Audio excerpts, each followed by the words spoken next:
Imagine your toilet was broken in your house. And this is like a fable or a story that everybody tells.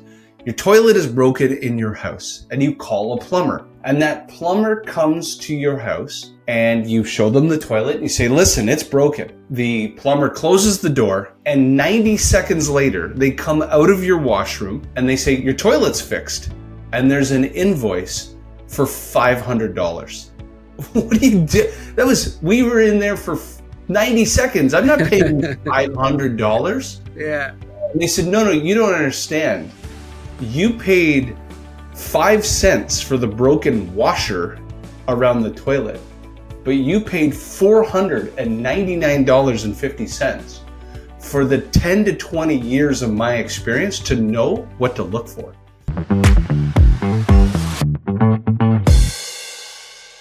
Okay, Nazmul, we are back offshore to profits here and want to be able to talk about a passion project that brought this whole company together, which is the centerpiece of writing a book, Offshore to Profits. But you had a couple quick questions and then want to be able to dive into, the genesis of the book and the ideas and so forth.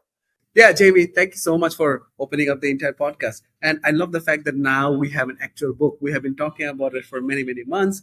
We have the book. And I genuinely believe, because I went through the book, it will help people opening up the mind, because when we are concerned about something is because we don't have the clarity. That's the basics, basic stuff. Like, people want clarity. Like, what is it? How do I do it? Why should I do it? So anybody who's going to read the book or listen to the book is definitely going to get benefit. Jamie, with that, why else should people buy the book? They could just watch our podcast, right? They could just listen to what we're saying. Why do they buy the book? Here's what I've learned about books. So I wrote my first book, Social Selling Mastery, in 2016, and my second book, Spear Selling, and launched in 2019. What I've come to learn is that founders and CEOs, you don't recognize you have the problem in this very minute. So what makes a podcast really valuable is I will actually search a problem that I have in that moment. And I'll listen to maybe a couple of the episodes. And if it suits like my need and my palate, I'll then subscribe to that channel and I'll listen to them over and over again. And many times my initial challenge or problem of my search is covered in the first couple episodes that I listen to. And then it kind of takes it on a tangent. And either I like those people and all the broad topics they discuss. Like, I'll give you an example. I love the All In podcast. I love My First Million podcast. I originally started listening to them for a very specific reason, but then like their topics are really broad, but I enjoy, it's like edutainment or whatever that saying is. It's like a little bit entertainment, a little bit education. Yeah, true. Here's the thing about a book. I'm going to be sending founders and CEOs our book. It's going to sit on a shelf. It's going to sit on a shelf for 3 months. 6 months, a year. And then a compelling event is going to happen. And that founder isn't just going to need a news clip, because that's what a podcast is. It's like, let's talk for 5 minutes or 10 minutes on a topic, but it is not a process map. It doesn't have step-by-step what you do. This is what the book provides. The book gets pulled off the shelf and the founder goes into solitude for like 8 hours and reads the whole thing or listens to like half of it or something like this. They start taking notes. They build an action plan. Books are meant actually to be, from the writer's perspective, they're an incredible business card, as you can imagine. It's a business card that never gets thrown out. But from the recipient of the book, you as the founder, you as the CEO, you might not recognize you have a problem right now, or you can't even self-diagnose what that problem is. Here's some problems you might be encountering. You're not as profitable as you wish you were. You're actually not profitable. Your gross margins are whittling down dramatically to the fact where you feel you're what they call in the industry a body shop, meaning like it's almost like you're doing this as a job because the margins aren't great enough for you to be scaling as you thought you once would. You are unable to launch new products and services because you don't have enough retained earnings. You wish you could serve more customers globally, but you can't afford to run a 24/7, 365 support service. You're not extracting the type of retained earnings or dividends from your retained earnings out of your business that you'd hoped. Again, you feel a bit of a prisoner of your own business. Those are some of the fundamental, like hardcore challenges that you're probably facing. But what you didn't wake up is self-diagnose. Oh, offshoring is the solution. No, it is a solution to becoming much more profitable and controlling your own financial destiny and giving you more financial optionality. So what happens is you will have this problem or this self-recognition. Maybe it's this Christmas.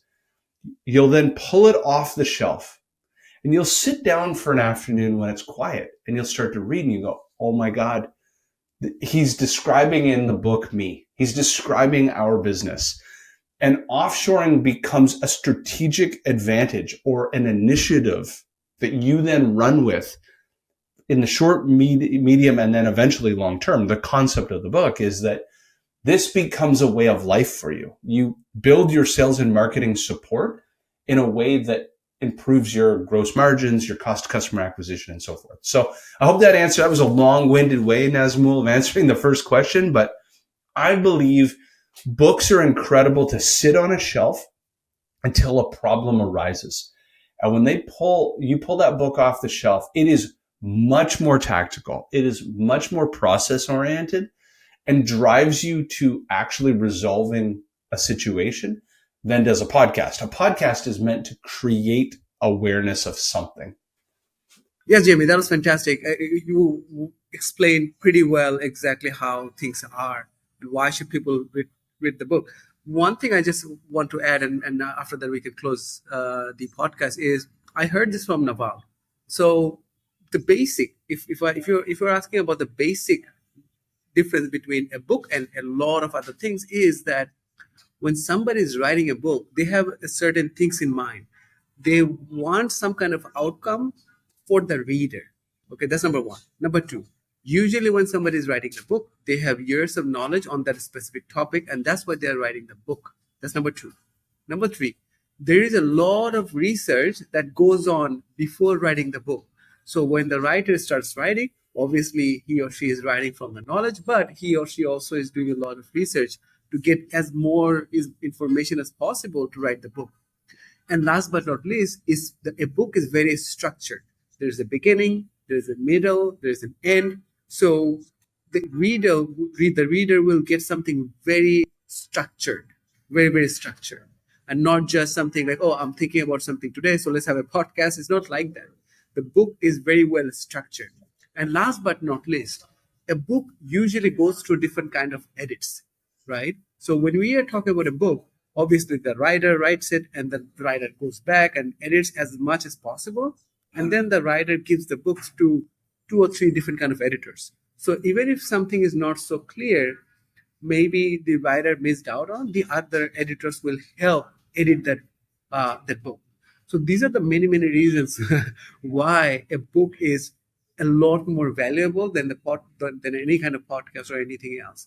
And that's exactly why if you're learning, sorry, go ahead, Jamie. Well, I was going to say, maybe I'll give you, before we sign out, I'll give you kind of like my structure and how I decided to put it all together. So I'm going to tell it through a story, and this will be the structure that makes sense to the book.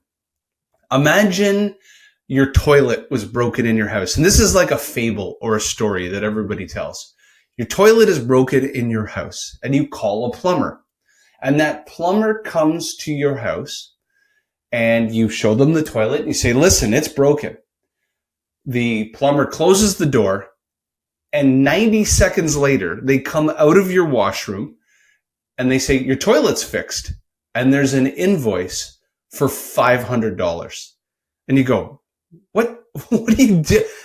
We were in there for 90 seconds. I'm not paying $500. Yeah. And they said, no, you don't understand. You paid 5 cents for the broken washer around the toilet, but you paid $499.50 for the 10 to 20 years of my experience to know what to look for.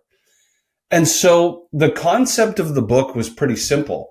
I was a founder. I'm still a founder of a company in the sales training space. But what was happening is that company grew through offshoring talent, sales and marketing support.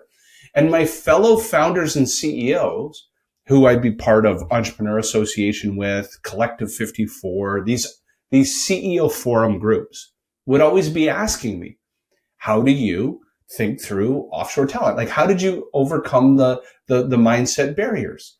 How did you do financial analysis? What are the tools and infrastructure that you use? How do you recruit the talent? How do you onboard them? How do you scale them? And so I started documenting all the questions, and I was helping my fellow founders. And I recognized, just like a sales process, offshoring and especially talent acquisition has a very similar process. You have to go through a mindset, you have to go through a skill set, and you have to go through a toolkit. And I wrote it in that same framework. And so Nazmul mentioned, usually when you write a book, you write it with an outcome. The outcome is for two types of founders. One, get them off the couch and get started. Inertia is the killer. 80% of the challenge of anything is going from 0 to 1. So the book is meant for two types of people. You were a founder and you finally have to overcome your own fears and inhibitions, or whatever it is, legacy biases, to create your first role offshore. And that could be anything from sales, marketing, support, could be a VA, could be customer support. The book is also written for those that want to go much more scaled. You might already have a virtual assistant. You might already have been using people on Upwork. But now you're saying to yourself, I want to turn this into a competitive advantage in my industry and absolutely change the financial outcome of my business and kill my competition, because I now have a team of 10. And my competitors are not set up this way. And so I have so much more financial optionality. So that's the second book recipient. Yeah, no, these are great. And I hope everybody who's listening to this podcast, go check out the book that we have. We will definitely give the link below. Thank you so much for listening to our podcast. If you're listening to us for the first time, do subscribe and hit that like button. We'd really appreciate that. Until next time, Jamie, thank you so much. Take care.